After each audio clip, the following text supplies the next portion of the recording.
अस्सलामुअलैकुम, welcome to के math academy. आज हम क्लास 9 के board unit number 1 matrices exercise 1.1 का क्वेश्चन नंबर 3 करेंगे।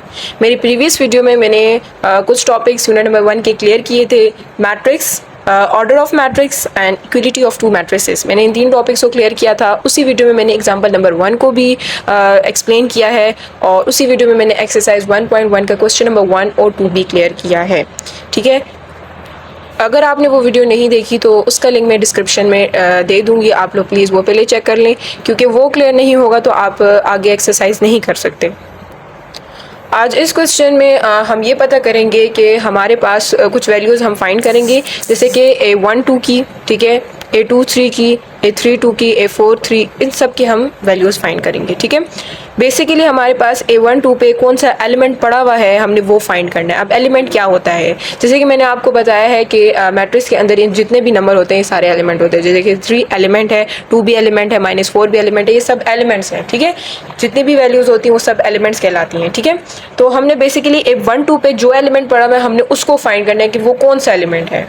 A2 3 पे कौन सा एलिमेंट पड़ा हुआ है, उसकी क्या वैल्यू, हमने वो फाइंड करना है। अब A1 2 क्या चीज़ है, अब हम कैसे इसका एलिमेंट फाइंड करेंगे उसका तरीका मैं आपको बताती हूँ। अब A1 2 है, ठीक है, ये 1 का मतलब है रो और 2 का मतलब है कॉलम। ठीक है, 1 का मतलब है रो और 2 का मतलब है कॉलम। मतलब हमने इसका एलिमेंट इस तरीके से फाइंड करना है कि हमारे पास फर्स्ट रो होनी चाहिए और सेकंड कॉलम होना चाहिए। जैसे कि मैंने आपको पीछे वीडियो में बताया कि हम पहले रो को काउंट करते हैं, देन हम कॉलम को काउंट करते हैं। ठीक है, पहले हम रो को और फिर देन कॉलम को, सही है। तो हमारे पास फर्स्ट रो होनी चाहिए और सेकेंड कॉलम होना चाहिए। तो अब हम इस इधर रो को दिखा देते हैं, ठीक है, ये फर्स्ट रो है आपके पास, सही है, ये आपके पास है सेकेंड रो, ठीक है, ये आपके पास है थर्ड रो एंड ये आपके पास है फोर्थ रो। ठीक है, ये फोर रोज हैं आपके पास, सही है। कितनी रोज है, 4 रोज है और रोज हमारे पास हॉरिजॉन्टली जाती हैं। ठीक है, अब हम कॉलम की तरफ जाते हैं। ये फर्स्ट कॉलम है, ये सेकंड कॉलम है एंड ये थर्ड कॉलम है।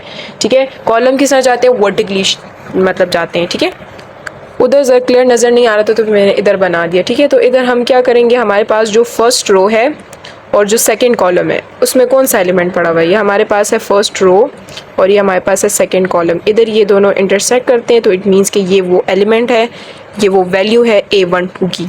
तो A1 2 की क्या वैल्यू हो गई, 2 हो गई। सही है, तो इस तरह हमने ये फाइंड करना है। अब हम जाते हैं A2 3 पे। A2 3, 2 means row and 3 means column.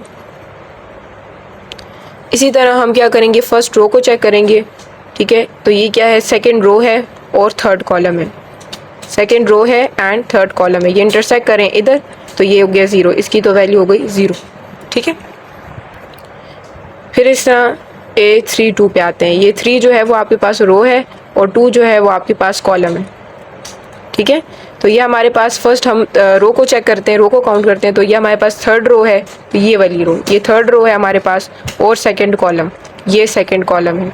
सबर करें, इधर खिचड़ी बन गई, मैंने दूसरा बना दिया कि इसमें नज़र नहीं आ रहा था। ठीक है, तो ये हमारे पास थर्ड रो है, रो को हम पहले काउंट करते हैं, ये थर्ड रो हो गई और सेकंड कॉलम ये वाला है, तो इधर ये इंटरसेक्ट कर रही है तो इट मीन्स ये 1 है। ठीक है, तो ये 1 है। इसी तरह आपने 4 3 का भी फाइंड करना है, 1 3 का भी और 3 3 का भी इसी तरह फाइंड करना है। अब 4 आपके पास क्या रो है, ठीक है, एंड 3 जो है वो कॉलम है, तो इट मीन्स कि ये 4th रो है और थर्ड कॉलम है, ये थर्ड कॉलम, तो इट मीन्स ये वाला 6 इसकी जो है वो वैल्यू है।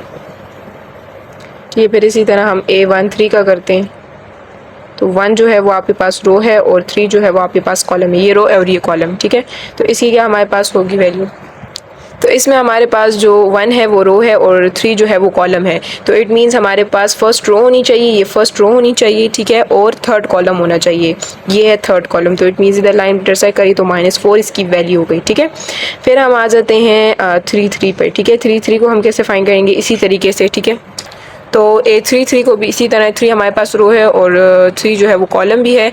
ठीक है, तो फिर हमारे पास ये थर्ड रो और यही थर्ड कॉलम, तो ये वाला। ठीक है, 5 इसकी वैल्यू, सही। तो इसी तरीके से हमने इनको फाइंड किया कि हमारे पास A1 2 का कौन सा एलिमेंट होना चाहिए, ठीक है। हमने एलिमेंट फाइंड करना, मींस वैल्यू ही फाइंड करनी है। तो एलिमेंट, ये सारे एलिमेंट है, ठीक है। 1 का मतलब है रो, 2 का मतलब है कॉलम। तो हमने इस तरीके से फाइंड करना है एलिमेंट को। इसके एलिमेंट या इसकी वैल्यू को हमने कैसे फाइंड करना है, इस तरीके से फाइंड करना है कि हमें रो कॉलम का पता लगाना है। तो ये पहली वाली रो होती है, दूसरी वाली कॉलम होती है। हमारे पास ये फर्स्ट रो आ गई और सेकेंड कॉलम आ गई, तो इट मीन्स ये 2 इसकी वैल्यू हो गई, ठीक है। तो इसी तरह हमने सबकी वैल्यू फाइंड करनी है।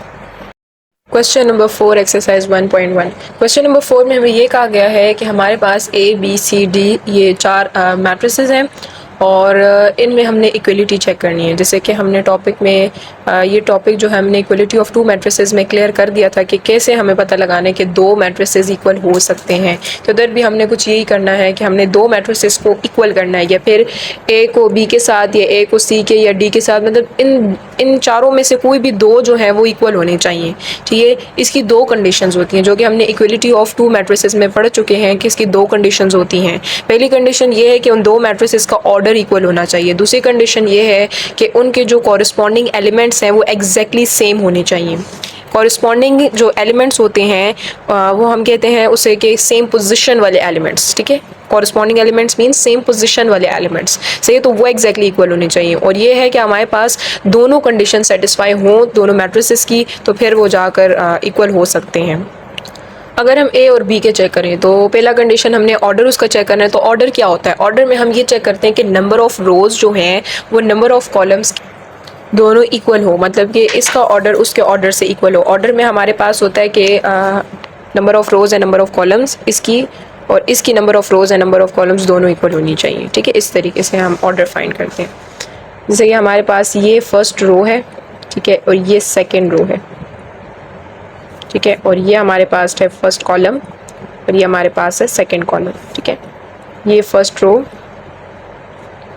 Second row, first column, second column, ठीक है। तो हमने ऑर्डर चेक किया तो इनके ऑर्डर जो है वो सेम ही आ रहे हैं, ठीक है। हम ऑर्डर में सबसे पहले क्या लिखते हैं? हम ऑर्डर में सबसे पहले रो को लिखते हैं और फिर कॉलम को लिखते हैं। तो इस तरीके से हम लिखते हैं इसका ऑर्डर, ठीक है। तो देखें तो ऑर्डर दोनों के सेम ही आ रहे हैं। अब हम इसके कॉरस्पॉन्डिंग एलिमेंट्स चेक करते हैं कि क्या वो इक्वल हैं या नहीं है। हमारे पास कॉरस्पॉन्डिंग एलिमेंट्स इक्वल होने चाहिए। कॉरस्पॉन्डिंग एलिमेंट्स जैसे मैंने आपको बताया कि सेम पोजीशन वाले एलिमेंट्स, जैसे कि 2 और 2 इन दोनों की सेम पोजीशन है, ठीक है। ये 2 और 2 सेम पोजीशन है, ये दोनों इक्वल है, ठीक है। ये कॉरस्पॉन्डिंग एलिमेंट्स है, ये इक्वल है। 5 इन दोनों की भी सेम पोजीशन है, ठीक है। ये दोनों भी आपस में इक्वल है। 1 और 4 इधर हमारे पास ज़रा ये इक्वल नहीं आते, ठीक है। देखिए 4 और 1 ये दोनों इक्वल नहीं आ रहे। इट मीन्स कि ये दोनों जो है हमारे पास ये मैट्रिसेस इक्वल नहीं है। अगर हम A और D को देखें तो ये दोनों इक्वल आते हैं हमारे पास। ये देखें आपके पास ये फर्स्ट रो है, तो इसमें आपके पास देखें तो ये आपके पास फर्स्ट रो है, ठीक है, और ये आपके पास सेकंड रो है। और इसमें भी देखें ये भी फर्स्ट रो है और इधर भी सेकंड रो है। ये first column, second column, first column and second column. तो देखा जाए तो ये 2 × 2 और 2 × 2, तो इन दोनों की जो ऑर्डर है वो तो सेम आ रहे हैं। अब हम इनके एलिमेंट्स को चेक कर लेते हैं कि जो कॉरस्पॉन्डिंग एलिमेंट्स है वो इक्वल हैं या नहीं है, ठीक है। तो 2 और 2 तो इक्वल है, ठीक है। 5 और इधर आप चेक करें तो 4 + 1 तो ये भी तो 5 बनता है, ठीक है। तो ये भी इक्वल हो गए। 1 and 1 ये भी इक्वल है। 3 ये भी इक्वल है। तो कॉरस्पॉन्डिंग एलिमेंट्स भी इक्वल है। इट मीन्स कि ये दोनों मैट्रिसेस इक्वल हैं, मतलब हमारे पास A = D। तो ये तो हमने एक जो है वो सेटिस्फाई कर लिया कि एक मैट्रिक्स जो है 2 मैट्रिसेस इक्वल दोनों आ गए हैं, मतलब ये तो इक्वल है, ठीक है। हमारा इधर क्वेश्चन यही था कि हमने 2 मैट्रिसेस को इक्वल करना है, ठीक है। तो एक तो हो गया। अब दूसरे बचे B और C। तो B और C को देखते हैं हम, ठीक है। B और C को चेक करते हैं। इसमें हमारे पास इसका ऑर्डर सेम है। देखिए 2 × 2 एंड 2 × 2, ठीक है। अगर हम इसके कॉरस्पॉन्डिंग एलिमेंट्स की बात करें तो इधर ये हमारे पास 2 है और इधर अगर 1 + 1 को करें तो ये भी आपको 2 ही देगा। ये 5 है, इधर देखें तो 3 + 2 आपको 5 ही देता है, ठीक है। ये 4 और 4 ये भी इक्वल आ गए। 3 और 2 + 1 आपको 3 देता है, ठीक है। तो ये भी इक्वल आ गए। इट मीन्स कि हमारे पास B + C भी इक्वल हो गया। Sorry, B = C। इसमें हमारे पास दो मैट्रिसेस ये भी इक्वल आ गए, B is equal to C और ऊपर A is equal to D। ठीक है, तो ये ऑर्डर ऑफ मैट्रिक्स भी हमें इधर पता चल गया कि कैसे हमने ऑर्डर ऑफ मैट्रिक्स को फाइंड करना है, और इसमें हमारे पास इक्वलिटी ऑफ टू मैट्रिसेस भी हमें पता चल गए। ठीक है, तो इक्वलिटी ऑफ टू मैट्रिसेस की पहली कंडीशन यही है कि हमने ऑर्डर देखना है उन दोनों की कि सेम है या नहीं है। फिर दूसरा हमने ये देखना है कि कॉरस्पॉन्डिंग एलिमेंट्स एग्जैक्टली सेम है या नहीं है, तो हमने वो भी चेक कर लिया। नेक्स्ट क्वेश्चन नंबर 5 है, उसमें ये कहा गया है कि ये ए और बी जो है ये दो मैट्रिक्स ये आपस में इक्वल हैं। ठीक है, और यू वी और डब्ल्यू की वैल्यू हमने फाइंड करनी है। ठीक है, तो जैसे कि मैंने आपको ये topic equality of to matrices में क्लियर था कि दो मैट्रिसेस कब कब इक्वल होते हैं। ठीक है, तब इक्वल होते हैं जब उनके ऑर्डर सेम हो। ठीक है, ऑर्डर हमने चेक करने के आया, ऑर्डर इनके सेम है या नहीं। वो कैसे चेक होगा, इनके नंबर ऑफ रोज़ और कॉलम्स की कि वो दोनों सेम हैं या नहीं। ठीक है, तो उससे हम इसको चेक करेंगे। ठीक है, तो ये हमारे पास फर्स्ट रो है और ये सेकंड रो है, ये फर्स्ट कॉलम है और ये है सेकंड कॉलम, और इसका भी देखें ये first row, second row, first column and ये है सेकंड कॉलम। ठीक है, तो अगर देखें तो इसका जो ऑर्डर है, फर्स्ट का जो ऑर्डर है, फर्स्ट मैट्रिक्स है उसका ऑर्डर 2/2 है, और जो सेकंड है उसका भी 2/2 है। इट मीन्स ये ऑर्डर तो सेम ही है। ठीक है, सेकंड चीज़ हम ये चेक करते हैं कि corresponding elements means same position वाले एलिमेंट्स जो हैं तो वो जो है उनकी एग्जैक्टली वैल्यू सेम होनी चाहिए, मतलब दोनों सेम होनी चाहिए। मीन्स कि हमारे पास ये जो मैट्रिक्स ए है जो कि है, तो ये जो हमारे पास मैट्रिक्स ए है और मैट्रिक्स बी है। ठीक है, तो सेकंड में हम यही चेक करेंगे कि क्या इनके कॉरस्पॉन्डिंग एलिमेंट्स आपस में इक्वल हैं या नहीं है। ठीक है, तो ये और ये दोनों कॉरस्पॉन्डिंग एलिमेंट्स है ना। क्यों कॉरस्पॉन्डिंग एलिमेंट्स है 2 और v, ये इसलिए कॉरस्पॉन्डिंग एलिमेंट्स है क्योंकि इनकी सेम पोजीशन है। ठीक है, सेम पोजीशन कैसे कि मतलब ये भी first row and first column के अंदर है और ये भी फर्स्ट रो और फर्स्ट कॉलम के अंदर है। इट मीन्स कि जो 2 है इज़ इक्वल टू v, तो ये आपके पास v की वैल्यू निकल आई। इस तरीके से आपने v की वैल्यू निकाली। ओके, नेक्स्ट हम u की तरफ आ जाते हैं। तो u की वैल्यू कैसे फाइंड करेंगे, तो ये हमारे पास u है। ठीक है, ये तो u की भी इस तरह ही हमने फाइंड करनी है। ठीक है, मतलब ये -3 है, सॉरी -3 है एंड ये -3, तो ये दोनों इक्वल हो गए। अब u की तरफ आ जाए तो u और 5 ये दोनों भी सेम पोजीशन पर हैं, तो इट मींस u जो है वो 5 के इक्वल होगा। ठीक है, अब हम जाते हैं w की तरफ। तो ये 0 है और ये w, अच्छा ये 0 है। ठीक है, ये o नहीं है, ये 0 है। ठीक है, तो ये w इज़ इक्वल टू 0। सही है, तो इसी तरीके से हमने v की वैल्यू भी निकालनी है, u की भी और w की। अब बोर्ड में इस तरह से भी आ सकता है आपके पास कि इसकी u की जगह आपको a दे सकते हैं, इधर b और c दे सकते हैं, इस तरीके से दे सकते हैं, ऊपर नंबर चेंज कर आपको दे सकते हैं, बट तरीका यही है। ठीक है, आपने ऑर्डर चेक करना है, फिर आपने कॉरस्पॉन्डिंग एलिमेंट्स चेक करने हैं। ये क्वेश्चन बहुत आसान है।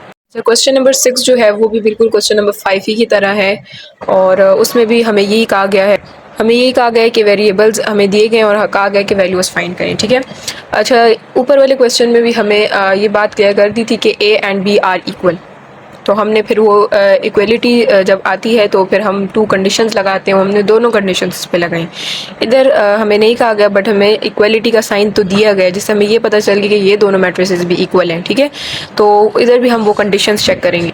अगर आप इनके ऑर्डर चेक करो तो ऑर्डर भी इनके सेम है, 3 × 3 और इसका भी 3 × 3 है। ठीक है, नेक्स्ट जो है हमने ये चेक करना होता है कि कॉरस्पॉन्डिंग एलिमेंट जो है वो इक्वल है, एग्जैक्टली सेम है या नहीं, तो इधर भी हम यही चेक करते हैं, तो सेम पोजीशन वाले होने चाहिए। ठीक है, तो इसको देखें तो ये दोनों इक्वल हम करते हैं, तो देखें जब हम इसको इक्वल करते हैं तो इसी के अंदर ही हमें x की वैल्यू तो मिल ही जाएगी। ठीक है, कैसे कि x इज इक्वल्स टू -3, अगर हम इसको इधर ले आए तो ये -3 हो जाएगा। ठीक है, इसके पीछे ये लॉजिक है कि हमारे पास x + 3 कि हमारे पास इधर x + 3 है, तो हमें जो है ये +3 को हटाना है इधर से, तो हम इसकी जगह -3 ले आएंगे। ठीक है, तो जब भी मैथ्स में आप कोई चीज़ ख़ुद लाते हैं तो आप दूसरी साइड पे भी उसे लाना पड़ेगा, तो इधर भी हम लेंगे -3 को, सेम -3 को भी आप इस साइड पे लेंगे। ठीक है, तो ये तो कट जाएंगे, तो हमारा जो वो +3 है वो तो हट जाएगा, हमें उसे ही हटाना था, हमें सिर्फ x लाना था क्योंकि x की वैल्यू हमें चाहिए थी। ठीक है, तो इसलिए हट गया, और -3 में से ले लाएगी। मैंने आपको क्या कि जब भी कोई चीज़ आप एक साइड पे खुद ब खुद लाते हैं तो दूसरी साइड पे आपको लाना पड़ता है। ठीक है, तो इसलिए -3, तो ये हो गई -3 वैल्यू इसकी, तो इसका लॉजिक है इसका। ओके, नेक्स्ट हमारे पास सेकंड पे आ जाते हैं, इससे हमें z की वैल्यू मिल जाएगी। ठीक है, तो ये हो जाएगा z plus 4 is equal to 6, ठीक है। तो ये z इज इक्वल टू 6 और ये उस साइड पे आ जाएगा तो ये माइनस हो जाएगा, तो ये हो जाएगा -4। तो इसके पीछे भी यही लॉजिक जाती है, ठीक है। अगर आप ऐसा करें तो ये इसके पीछे भी यही लॉजिक है, ठीक है। तो जब आप इसे माइनस करें तो आपको तो आंसर 2 आएगा और बड़ी वैल्यू का साइन आता है, ठीक है। बड़ी वैल्यू ये है ना 6 है, तो हमेशा बड़ी वैल्यू को, ये अलजबरा का रूल है कि बड़ी वैल्यू का साइन आता है, ठीक है, आंसर में। तो हमने z की वैल्यू का भी पता लगा लिया। अब रह गए a, b, c and y, ठीक है। अब नेक्स्ट जो है हमारे पास ये इसके इक्वल है, ठीक है। तो ये हो जाएगा 2y minus 7 is equal to 3y minus 2, ठीक है। तो ये हम 2y इसको इस साइड पे ले आए, तो ये हो जाएगा -3y एंड -7 ये साइड पे आ जाएगा, ये इस साइड पे आ जाएगा, तो ये +7 हो जाएगा और -2, ठीक है।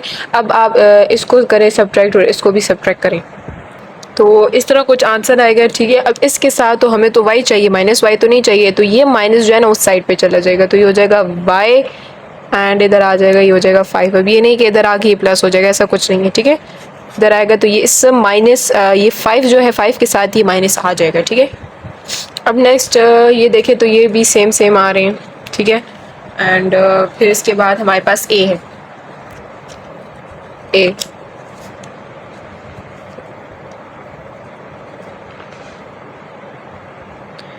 तो ये हमारे पास -3 एंड इधर ये 1 आ जाएगा, तो ये +1 हो जाएगा, ठीक है। इसका साइन चेंज हो जाएगा,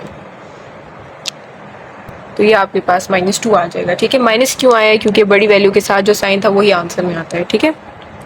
नेक्स्ट 0 को इसके साथ कर ले, तो ये हो जाएगा 2c + 2 इज इक्वल टू 0, तो ये हो जाएगा 2c इज इक्वल टू, ये उस साइड पे चला जाएगा तो हो जाएगा -2 and c is equal to -2 divided by 2, ठीक है। क्योंकि ये इधर मल्टीप्लाई हो जाएगा, उधर जाकर ही डिवाइड हो जाएगा, ठीक है, ऑटोमेटिकली। तो ये आपके पास से कट जाएगा 1 1, तो आपके पास -1, ये आपका c का आंसर है, ठीक है। और ये a है, सही है। नेक्स्ट अब लास्ट हम b फाइंड करेंगे, ठीक है। तो b -3 is equal to 2b + 4, सही है। तो ये क्या, ये साइड पे आ जाएगा और ये -2 साइड पे चला जाएगा, तो ये हो जाएगा -2b, ठीक है। साइन चेंज हो जाएगा, ये उस साइड पे चला जाएगा, तो ये हो जाएगा 4 + 3 प्लस, क्योंकि इधर माइनस था, ठीक है। तो आप इसको सब्ट्रैक्ट करें तो क्या हो जाएगा, -b हो जाएगा, ठीक है। एंड इसको ऐड करें तो इसका हो जाएगा 7, ठीक है। अब देखें तो हमें तो -b नहीं चाहिए था, तो ये हो जाए इस तरह, जैसे कि हमने y में किया था, माइनस को इसके साथ लगा लेंगे, तो ये आपके पास b भी निकल आया। और -21 और -21 भी इक्वल है, 0 0 भी इक्वल है, ठीक है। तो ये आपकी इस तरीके से हमने इसकी वैल्यू निकालनी है, ठीक है। क्योंकि इक्वलिटी हमें दी गई है, तो उससे उसके कंडीशन के थ्रू हमने ये सारी वैल्यूज़ निकाली है, ठीक है। क्वेश्चन नंबर 5 और 6 एग्जैक्टली बिल्कुल सेम है। जैसे कि मैंने आपको कहा था कि बोर्ड वाले जो हैं वो वेरिएबल चेंज करके दे सकते हैं, तो ये क्वेश्चन नंबर 6 बिल्कुल ऐसे ही था, वेरिएबल चेंज हो गया है। नेक्स्ट है क्वेश्चन नंबर 7, और क्वेश्चन नंबर 7 जो है ना वो 5 और 6 के इक्वल है, बट इसमें ज़रा ये लेंथी है, ठीक है। इसमें भी हमने यही करना है, क्योंकि इसमें इक्वलिटी का साइन है, तो इसका मतलब ये दो मैट्रिक्स इक्वल है। ऑर्डर चेक करें तो ऑर्डर 2/2 इसका भी और 2/2 इसका भी, तो सेम है, ठीक है। और कॉरस्पॉन्डिंग एलिमेंट्स की बात करें तो उसमें भी हमने इसको और इसको इक्वल करना है, ठीक है। तो a + b is equal to -1, ठीक है, and b + 2c is equal to 4, ये इन दोनों को हमने इक्वल किया। अब इन दोनों कॉरस्पॉन्डिंग एलिमेंट्स को हम इक्वल करेंगे, 2c + d is equal to 8, और इन दोनों को भी इक्वल करेंगे, 2a - d is equal to 0, ठीक है। तो इक्वेशन हम बना देंगे, इक्वेशन नंबर 1 ये 2, ये जो है वो 3 है और ये 4 है। अच्छा, इधर हमने क्यों इक्वेशंस बनाई हैं? इधर हमने इसलिए इक्वेशंस बनाई हैं कि इधर से हमारे पास अगर हम जो क्वेश्चन नंबर 6 में हमने किया था कि एक को इक्वल कर कर हमने आंसर निकाल दिया था, बट इधर वो नहीं हो सकता। देखें इन सारी इक्वेशंस में आप ये चेक करें कि हमें अननोन वेरिएबल्स दिए गए हैं, ठीक है, अननोन ए और बी। अगर इधर देखें, अगर बी को उधर ले जाओ तो अननोन वेरिएबल है, ठीक है। इधर भी अननोन, दो अननोन वेरिएबल है। तो वो जो मेथड जो हमने क्वेश्चन नंबर 6 में किया था ना, तो वो एक अननोन उसके लिए होता है। वो मेथड मेथड, अगर एक अननोन वेरिएबल है आपके पास तब वो आप मेथड यूज़ कर सकते हो। बट अगर ये एक इक्वेशन के अंदर दो अननोन वेरिएबल्स आ जाते हैं, जैसे कि इस इक्वेशन के अंदर दो अननोन वेरिएबल्स हैं, तो फिर अभी जो हम मेथड करेंगे उस तरीके से फिर आपने सॉल्व करना है। जब दो अननोन वेरिएबल्स इक्वेशन में आ जाए तो आपने ये वाला मेथड करना है, ठीक है। अब इसमें ये करना है कि हमने इन दो को ऐड करना है या फिर सब्ट्रैक्ट करना है, फिर हमने इन दोनों को भी ऐड या सब्ट्रैक्ट करना है। अब ऐड सब्ट्रैक्ट कैसे करेंगे हम, तो एडिशन तब होती है कि जब आपके पास वेरिएबल्स जो हों वो उन दोनों के साइन अपोजिट हों एक दूसरे से, ठीक है। साइन अपोजिट हो मतलब कि ये एक वेरिएबल है, ठीक है, और ये दूसरा वेरिएबल है, इसका साइन माइनस है और इसका साइन प्लस है, ठीक है, इन दोनों का अपोजिट है, तो हम इसे ऐड करेंगे, ठीक है। तो ये इजीली फिर कट जाएगा। जब ऐड होते हैं ना, तो ऐड में तो अलजेब्रिक रूल है कि जब एडिशन होता है तो फिर हम साइन चेंज नहीं करते, तो ये मीन्स कट जाएगा, ठीक है। लेकिन अगर वो दो वेरिएबल्स के साइन जो हैं, अगर इन दो वेरिएबल्स के साइन अगर सेम आए, जैसे कि इधर भी प्लस है और इधर भी प्लस है, तब हम सब्ट्रैक्ट करते हैं कि हमें कटिंग करनी है। सब्ट्रैक्ट के लिए हम तो आपको पता है कि नीचे वाली जितनी भी वैल्यूज़ होती हैं उनके साइन को चेंज कर देते हैं। अगर ये प्लस है तो ये माइनस बन जाएगा, जिससे ये इजीली कट सकता है। तो इस तरीके से हम ऐड और सब्ट्रैक्ट करेंगे। तो इसी तरह हम इन दोनों इक्वेशंस को ये ऐड करेंगे, फिर इन दोनों इक्वेशंस को ऐड या सब्ट्रैक्ट करेंगे, ठीक है। ये चीज़ देख करके कब ऐड करना है कब सब्ट्रैक्ट करना है, तो वो मैंने आपको तरीका बता दिया। इस तरीके से आपको ये पता चल जाएगा कि मैंने कब ऐड करना है और कब सब्ट्रैक्ट करना है। अगर इधर देखा जाए तो आपके पास इन दोनों को देखा जाए तो इन दोनों के जो साइन है वो दोनों सेम है। तो मैंने आपको क्या कहा था कि जब सेम साइन हो तो आपने क्या करना है, सब्ट्रैक्ट करना होता है, ठीक है। क्योंकि सब्ट्रैक्ट से वो साइन की वैल्यू जो है वो चेंज हो जाती है, ठीक है, जिससे फिर वो कट जाता है। तो इधर क्या होगा कि इस नीचे वाले साइन की वैल्यू जो होगी वो माइनस में हो जाएगी, ठीक है। इधर भी जो है वो नीचे वाले साइन की वैल्यू माइनस हो जाएगी, इधर भी प्लस था, ठीक है, कुछ भी ना हो तो प्लस होता है, ठीक है, तो माइनस आ गया, सही है। तो ये इजीली हम काट देंगे, सही है। इसीलिए तो हमें अब कैसे पता चला, वो मैंने आपको तरीका बताया कि आपने कैसे पता लगाना है कि इधर सब्ट्रैक्ट करना है या फिर ऐड करना है। तो ये हो जाएगा a और ये हो जाएगा -2c इज इक्वल टू 5 आ जाएगा। क्यों 5 आएगा, क्योंकि माइनस माइनस प्लस होता है, ठीक है। 4 और 1 प्लस होंगे और साइन जो होता है वो हमेशा बड़ी वैल्यू का आता है, और ये 4 जो है वो बड़ी वैल्यू जिसका साइन माइनस है, ठीक है। तो ये आपके पास हो गया। तो ये इक्वेशन नंबर 5 होगी, ठीक है। अब हम इन 2, 3, 4 को देखेंगे कि ये ऐड होते हैं या फिर सब्ट्रैक्ट होते हैं।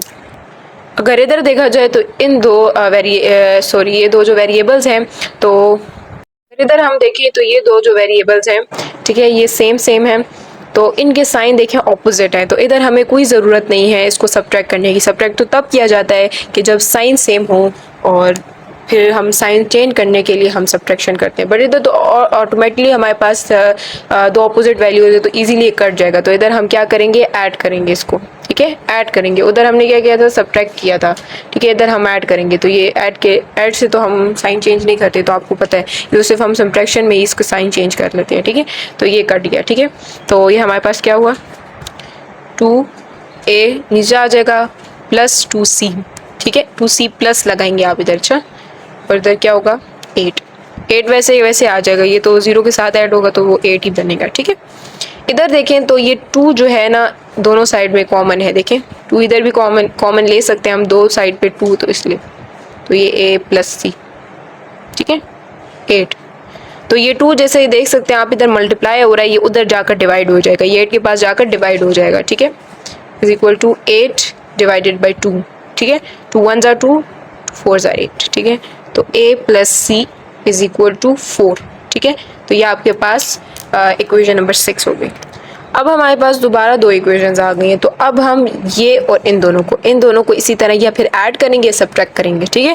और आखिर में जब हम इनको करेंगे ना, तो फिर हमारे पास एक वेरिएबल ए, हमें क्या ढूंढना था, ए बी सी डी, इन चारों में से किसी एक की हमें वैल्यू मिल जाएगी। अब हम इसको या ऐड या सब्ट्रैक्ट करेंगे ना, ये 5 और 6 इक्वेशन को, तो फिर हमें एक वेरिएबल की वैल्यू मिल जाएगी, ठीक है। और एक वेरिएबल की भी वैल्यू मिल गई तो फिर हमारे लिए और वेरिएबल्स की वैल्यू ढूंढना आसान हो जाएगा, ठीक है। तो इस तरीके से आपने करना है। ओके, नेक्स्ट अगर हम इन वही दो इक्वेशन मैंने इधर लिखेंगे, ठीक है। तो अगर हम देखें तो इधर जो है वो सेम साइन है, ठीक है, हम कटिंग नहीं कर सकते, ठीक है। अगर हम ऐड करें तो हम कटिंग नहीं कर सकते, ये तो फिर 2a बन जाएगा। हमें कटिंग करनी है तो फिर हम इधर सब्ट्रैक्ट करेंगे, ठीक है। इसका साइन चेंज हो जाएगा, माइनस बन जाएगा, इसका साइन भी चेंज हो जाएगा, माइनस बन जाएगा, इसका साइन भी चेंज हो जाएगा, ये माइनस बन जाएगा। ठीक है, तो ये तो कट जाएंगे। इनकी जो वैल्यू होगी, सॉरी आंसर जो आएगा वो -3c इज इक्वल टू, और इनका आंसर जो आएगा वो -9 आ जाएगा। ठीक है, इसके बाद हमने क्या करना है, माइनस माइनस को काट देना है। ठीक है, तो ये हो जाएगा 3c इज इक्वल टू 9। ठीक है, c is equal to 9 divided by 3। ठीक है, इधर जो 3 था वो मल्टीप्लाई हो रहा था, उधर जाके ये डिवाइड हो जाएगा। ठीक है, तो c इज इक्वल टू 3 1 3, 3 3 9, तो आंसर आ जाएगा 3। आप इधर देख सकते हैं हमें एक वेरिएबल का तो वैल्यू मिल गई है। ठीक है, तो ये वाली वैल्यू हम इक्वेशंस के अंदर पुट करेंगे। ये जो इक्वेशंस है इनके अंदर हम पुट करेंगे। 4 इक्वेशंस में से हम इसके अंदर इस इक्वेशन के अंदर हमने c की वैल्यू को पुट किया है। ठीक है, तो हमारे पास c की वैल्यू को मैंने पुट किया, तो ये मल्टीप्लाई हो रहा है, इसके साथ 6 आ गया, ये उस साइड पे चले जाएगा ये 6, तो इसकी जो ये साइन है ये चेंज हो जाएगा, ये माइनस बन जाएगा। एंड देन फिर आप इसे सब्ट्रैक्ट करें, क्योंकि प्लस माइनस माइनस होता है, सब्ट्रैक्ट कर कर आपको 2 मिल गया। माइनस जो है ना वो बड़ी वैल्यू का है। ठीक है, क्योंकि आंसर में हमेशा बड़ी वैल्यू का साइन आता है। इन दोनों में बड़ी वैल्यू तो 6 है, उसका जो साइन है वो माइनस है, तो लिख दिया। अब हमारे पास सी और बी की वैल्यू मिल गई हमें। ठीक है, उन इक्वेशंस में ये वाली इक्वेशन जो है, जो फर्स्ट इक्वेशन है मैंने वो लिखी। ठीक है, इधर अगर मैं बी की वैल्यू डाल देती हूँ ना, तो फिर मेरे पास ए की वैल्यू भी आ जाएगी। ठीक है, तो अब मैं डालती हूँ, सही है, इसकी जगह मैंने डाल दिया -1। सही है, तो plus minus minus -2 is equal to -1, तो ये a इज इक्वल टू -1। ठीक है, -2 साइड पे चला जाएगा, तो फिर साइन इसका चेंज हो जाएगा, तो ये हो जाएगा +2। ठीक है, तो इसे भी आप सब्ट्रैक्ट करोगे, 2 में से 1 आप करें तो आपको 1 ही मिलेगा। ठीक है, और साइन जो है वो बड़ी वैल्यू का आएगा जो कि प्लस है। ठीक है, तो ये a भी आपको मिल गया, a की वैल्यू भी। अब हमने सारी वैल्यूज़ तो निकाल दी हैं, बस हमारे पास d रहती है। ठीक है, d की वैल्यू रहती है, तो इन्हीं इक्वेशंस के अंदर आप a b c की किसी वैल्यू डाल दें तो d की भी आ जाएगी। अच्छा, इधर देखें तो अगर मैं इधर c की वैल्यू डालूँ ना, तो मुझे d की वैल्यू मिल जाएगी, तो ये इक्वेशन नंबर 3 के अंदर मैं पुट करूँगी। ठीक है, सो ये मैंने लिख लिया। ठीक है, अब क्या करेंगे, हम c की वैल्यू पुट कर देंगे जो कि 3 है, plus d is equal to 8। ठीक है, फिर इसको मल्टीप्लाई करेंगे जो कि 6 होगा। ठीक है, और इधर ये प्लस था, उधर जाकर ये माइनस हो जाएगा। आप माइनस करेंगे तो आपको 2 मिलेगा। ठीक है, और साइन जो है वो बड़ी वैल्यू का आएगा, तो ये आपके पास इसकी भी जो वैल्यू है वो निकल आई है। ठीक है, तो ये सारा आपके पास क्वेश्चन नंबर 7 था। ठीक है, क्वेश्चन नंबर 7 इतना मुश्किल नहीं था, बट बस आपने ये करना है कि ऐड सब्ट्रैक्ट का ख्याल रखना है। ठीक है, वो तो मैंने आपको बता दिया है। पहले 2 इक्वेशंस को ऐड या सब्ट्रैक्ट करना है, फिर दूसरी 2 इक्वेशंस को ऐड सब्ट्रैक्ट करना है, फिर उनसे आपको 2 और इक्वेशंस मिलेंगी, और ये फाइनल इक्वेशंस होंगी। इनके बाद कोई आपको ऐड सब्ट्रैक्ट करने की ज़रूरत नहीं है, फिर इनको ऐड या सब्ट्रैक्ट करना है, जिससे फिर आपने देखे मैंने सब्ट्रैक्ट कर दिया, फिर आपने मतलब कोई भी ऐड या सब्ट्रैक्ट कर चेक करना है कि क्या करना है। ठीक है, यही मैंने आपको कहा था, ये फाइनल होगा। ठीक है, फाइनल हो गया, अब इसके बाद कुछ भी नहीं करना, बस आपके पास निकल आएगी, एक वैल्यू निकल आएगी, और एक वैल्यू निकल आए तो फिर हमारे लिए और आसान हो जाता है। ठीक है काम। और एक चीज़ ये याद रखें कि ये ज़रूरी नहीं है कि आप सिर्फ इन इक्वेशंस के अंदर वो वैल्यू पुट करें। मतलब फॉर एग्जांपल मैंने c की वैल्यू निकाल ली है और मैं c की वैल्यू इन्हीं के अंदर पुट करूँगी, ज़रूरी नहीं है। आप 5 और 6 के अंदर भी वैल्यू पुट कर सकते हैं। ठीक है, 5 और 6 इक्वेशन के अंदर भी। अगर आपको ये लेसन हेल्पफुल लगा है तो प्लीज़ मेरे चैनल को सब्सक्राइब करें। अगर आपको ये लेसन हेल्पफुल लगे तो मेरे चैनल को सब्सक्राइब करें, और ये वीडियो जो है वो अपने क्लासमेट्स के साथ शेयर करें। और अगर कोई भी आपका जो कन्फ्यूजन है इन क्वेश्चन से रिलेटेड तो वो कमेंट बॉक्स में बता देना, और मैं आप लोगों को उसका जवाब अगली वीडियो में दे दूँगी। और मैंने इससे पहले भी वीडियो बनाई थी एक्सरसाइज 1.1 का क्वेश्चन नंबर 1 और 2 क्लियर किया, तो वो मैं आपको डिस्क्रिप्शन में उसका लिंक दे दूँगी। और अगर आप लोगों ने वो नहीं देखा और टॉपिक्स आपके क्लियर नहीं है तो तब तक आप ये एक्सरसाइज नहीं कर सकते। इंशाल्लाह अगली वीडियो में मैं एक्सरसाइज 1.2 जो है उसके टॉपिक्स को क्लियर करूँगी, एग्जाम्पल्स को, फिर हम 1.2 स्टार्ट करेंगे। अल्लाह हाफ़िज़।